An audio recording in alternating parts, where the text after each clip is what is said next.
दुनिया में माहौलियाती आलूदगी तशवीशनाक हद तक बढ़ गई। प्लास्टिक बैग का इस्तेमाल तेजी से माहौल बिगाड़ने लगा। पाकिस्तान की सड़कों पर बिखरे पड़े प्लास्टिक बैग्स कचरे को मजीद बढ़ा रहे हैं। हुकूमत ने प्लास्टिक के इस्तेमाल पर पाबंदी पर अमल दरामद सख्त करने का फैसला कर लिया। वजारत मौसमियाती तब्दीली ने वफाकी वजारतों और महकमों को मरासला जारी किया है, जिसमें कहा गया है कि प्लास्टिक पर पाबंदी के इक़दाम पर अमल दरामद तेज किया जाए। मरासले में कहा गया है कि वजारत मौसमियाती तब्दीली ने 2019 में इस्लामाबाद में प्लास्टिक के इस्तेमाल पर पाबंदी आयद की थी।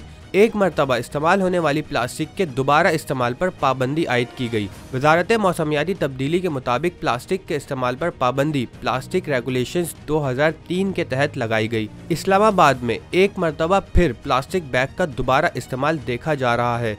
मरासले में मजीद कहा गया है कि वफाकी वजारतें और महकमे पाबंदी से मुतालिक रेगुलेशंस पर सख्ती से अमल दरामद करें।